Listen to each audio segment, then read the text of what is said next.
জামাত, শিবির বা এনসিপি এখানে সব এডুকেটেড ছেলেমেয়েরা। আমি এনসিপি কে পছন্দ করি। এনসিপি যার সাথে জোট করবে আমাকে বুঝতে হবে না যে আসলে অ্যালাইন কি না, ভিশন কি। তো আমি জামাতেটাতে আসছি, কিন্তু বিএনপিও যদি আমাকে ইনভাইট করে আমি সেখানেও যাব। আমার কোনো রিজার্ভেশন নাই। আমি দেখতে চাই যে সামনের দিনে আমাদের, যেহেতু we are hoping for a Democratic election and Democratic country, সেক্ষেত্রে যে কোনো পলিটিক্যাল পার্টি সে আসলে বাংলাদেশকে নিয়ে কী চিন্তা ভাবনা করে, কিভাবে পলিসি নিবে, কিভাবে এক্সিকিউশনে যাবে, সেগুলো জানার একটা আগ্রহ বা কিউরিয়াসিটি আমার থাকতেই পারে।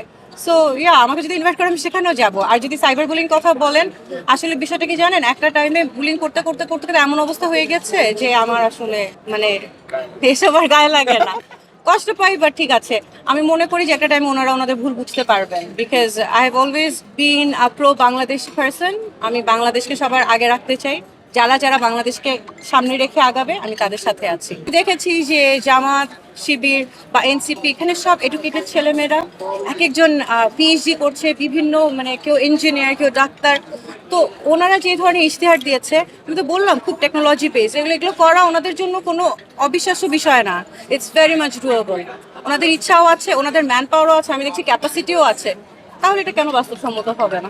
ইশতেহার তো সব পলিটিক্যাল পার্টি দিচ্ছে, এবং নারীকে এক্সক্লুড করে কোনো ধরনের ইশতেহার তো বাদই দেন, কোনো ধরনের উন্নয়ন কর্ম কোনো কিছু সম্ভব না। ইনফ্যাক্ট আপনি বাংলাদেশও চালাতে পারবেন না, because more than 50% is women. আমার ক্লাসরুমেও 70% মেয়ে শিক্ষার্থীরা থাকে।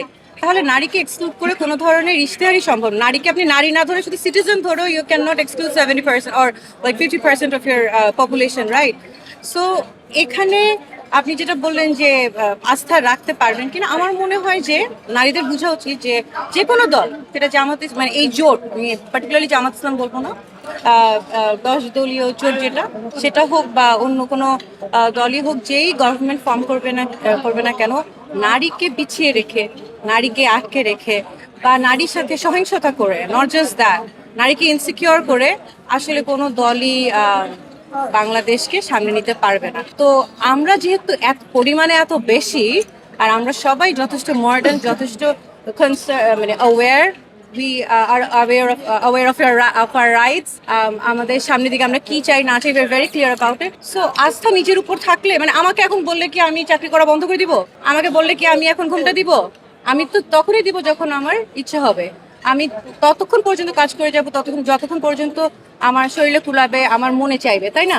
সো আমরা নারীরা যদি স্ট্রং থাকি নিজেদের জায়গায়, I think any political party will align with us. It's not whether we will align with the political party, it's more like we make the political parties align with us, because আমাদেরকে ছাড়া আসলে উপায় নাই 50% of the population.